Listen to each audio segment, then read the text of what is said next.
BBAలో university second rank, third rank సాధించడం Sun International విద్యార్థులకే సాధ్యం. నమస్తే, welcome to Telugu one news. నేను రూపానాదెళ్ళ. ఇరికిస్తే కోడెల, దొరికిపోతే జగన్. వెనకటికొకడు విపరీతంగా దొంగతనాలు చేసేవాడు, విలాసంగా దర్జాగా బతికేవాడు. తన తెలివితేటలతో డబ్బులు సంపాదించేస్తున్నాడు అనుకుని అతన్ని ఆ ఊరి జనం దొర దొర అని సంబోధించడం ప్రారంభించారు. దొంగతనాలు చేసి దర్జాగా బతుకుతున్న విషయం ఓ స్నేహితుడికి తెలియడంతో అతన్ని ప్రశ్నించడం ప్రారంభించాడు. ఒరే, నువ్వు దొంగతనం చేస్తున్నావని ఊరి జనానికి తెలిస్తే నీకు అవమానం కాదా అని ప్రశ్నించాడు. ఇందుకు ఆ దొంగ సమాధానం, నేను దొరికితే కదా అప్పటి వరకు దొరగానే చలామణి అవుతాను అని జవాబిచ్చాడు. మాజీ ముఖ్యమంత్రి వైఎస్ జగన్ పరిస్థితి కూడా ఆ దొంగ పరిస్థితిలాగానే ఉంది. వైఎస్ జగన్మోహన్ రెడ్డి ప్రభుత్వ ఫర్నిచర్ను అక్రమంగా తన ఇంట్లో ఉపయోగించుకుంటున్నారని టీడీపీ నేతలు ఆరోపిస్తున్నారు. సీఎంగా ఉన్నప్పుడు జగన్ ఎక్కువగా తన క్యాంప్ ఆఫీస్ నుంచి పరిపాలన చేసేవారు. సెక్రటేరియట్కు కేవలం మంత్రివర్గ సమావేశాలు ఉన్నప్పుడు మాత్రమే వచ్చేవారు. తాడేపల్లిలోని తన ఇంటి పక్కనే మరో భవనం నిర్మించారు. దాన్నే క్యాంప్ ఆఫీస్గా చెప్తున్నారు. సీఎం అయిన తర్వాత ప్రభుత్వ పరంగా జీవోలు విడుదల చేసి ఆ ఇంటికి అదనపు సౌకర్యాలు, ఫర్నిచర్ కల్పించారు.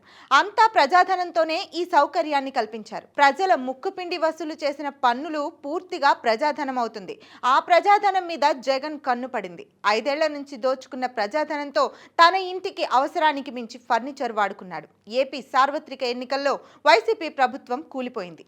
తన ఇంట్లో ఉన్న ఫర్నిచర్ మీద ఉన్న మమకారం తగ్గించుకొని జగన్ తన ఇంట్లో అట్టే పెట్టేసుకున్నాడు. ఎన్నికల్లో ఓడిపోయిన తర్వాత సీఎంగా రాజీనామా చేసినప్పటికీ ఫర్నిచర్ను మాత్రం అప్పగించలేదు. ప్రస్తుతం ఇదే అంశం వివాదాస్పదమైంది.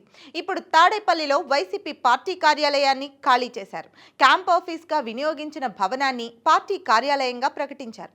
ఆ పార్టీ కార్యాలయంలోనే జగన్ తన పార్టీ సమీక్షల్ని నిర్వహిస్తున్నారు. ఈ సందర్భంగా ఎంపీలతో నిర్వహించిన పార్లమెంటరీ పార్టీ భేటీ సమావేశం వైరల్ అయింది. దీనికి కారణం ఎప్పుడు అధికారిక సమీక్షలు, రివ్యూలు, బటన్లు నొక్కి కార్యక్రమాలు నిర్వహించే ఛాంబర్లోనే ఆయన సమావేశం పెట్టారు. ఇప్పటి వరకు అది సెక్రటేరియట్ అనుకున్నాం, కానీ జగన్ ఇలా అని ఆశ్చర్యపోతున్నాయి టీడీపీ శ్రేణులు. జగన్ వాడుకున్న ఫర్నిచర్ను గత 5 ఏళ్లుగా చూసిన వారు అధికారం కోల్పోయిన తర్వాత కూడా అదే ఫర్నిచర్ను వాడటాన్ని సహించలేకపోతున్నారు.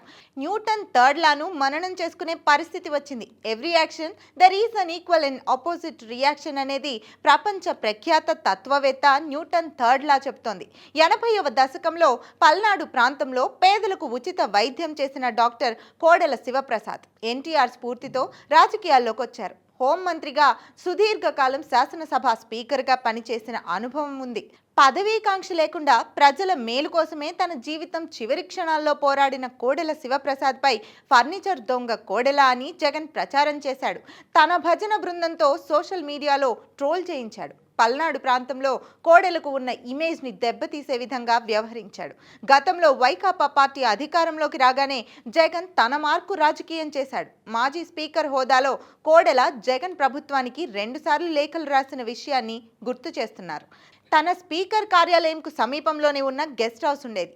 ప్రభుత్వానికి సంబంధించిన ఫర్నిచర్ కొంత తన వద్దే ఉండిపోయిందని, వెంటనే ఈ ఫర్నిచర్ను తీసుకెళ్లాలని మొదట కోడెల అర్జీ పెట్టుకున్నారు. స్పందన రాకపోయేసరికి కోడెల రెండోసారి అర్జీ పెట్టుకున్నారు. ఈ 2 లెటర్లను జగన్ ప్రభుత్వం దాచేసి కోడెల దోచేశాడని ప్రచారం చేశారు. కోడెల ఫర్నిచర్ దొంగని జగన్ తందానా బ్యాచ్ ప్రచారం చేసింది. దీంతో కోడెల తీవ్ర మనస్తాపం చెంది తన సన్నిహితుల వద్ద ఆవేదన చెందేవారు. డిప్రెషన్కు లోనైన కోడెల చివరకు ఆత్మహత్య చేసుకున్నారు. సుదీర్ఘ రాజకీయ అనుభవం ఉన్న కోడెల జగన్ చేసే బ్యాండ్ ప్రాపకండకు బలయ్యారు. అబద్ధాన్ని నిజం చేయడం, నిజాన్ని అబద్ధం చేయడంలో జగన్ సిద్ధహస్తుడు.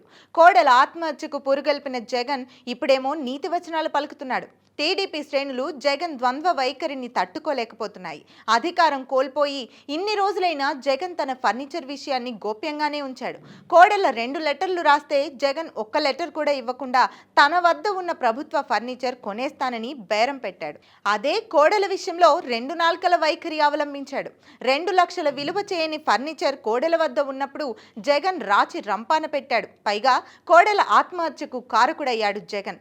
ఏపీ మాజీ సీఎం వైఎస్ఆర్సీపీ అధినేత వైఎస్ జగన్మోహన్ రెడ్డిపై మాజీ మంత్రి టీడీపీ సీనియర్ నేత దేవినేని ఉమ మరోసారి విమర్శల దాడి చేశారు. జగన్కు చెందిన ప్రైవేటు ఆస్తికి ఆయన సీఎం అయిన మొదటి 5 నెలల్లోనే 15,65,00,000 రూపాయలు రిలీజ్ చేసుకున్నారని జీవోలతో సహా కొంతమంది సోషల్ మీడియాలో పోస్టులు పెట్టారు. వీటిని జగన్ వద్ద నుంచి రికవరీ చేయాలని అంటున్నారు. మాజీ స్పీకర్ కోడెల శివప్రసాద్ని వేధించిన కర్మఫలం జగన్ రెడ్డిని వెంటాడుతోందని వ్యాఖ్యానించారు. కోట్ల రూపాయల ఫర్నిచర్ ఇంట్లో పెట్టుకోవడం దారుణమని, ఒప్పుకుంటే తప్పు ఒప్పవుతుందా అని జగన్ను ఆయన ప్రశ్నించారు. దొరికిపోయాక ఫర్నిచర్ ఇస్తాం, రేటు కడతామంటే నాడు ఒప్పుకొని చట్టం నేడు ఒప్పవుతుందా? ఫర్నిచర్కు కక్కుర్తి పడ్డ వాళ్ళు గత 5 ఏళ్లలో రాష్ట్రాన్ని ఏ విధంగా లూటీ చేశారో అర్థమవుతోందని ఉమా విమర్శించారు. నవ్వుతారని కూడా లేకుండా జగన్ చేసిన ఈ పనిని దొంగతనం అంటారా, దోపిడీ అంటారా, చేతివాటం అంటారా?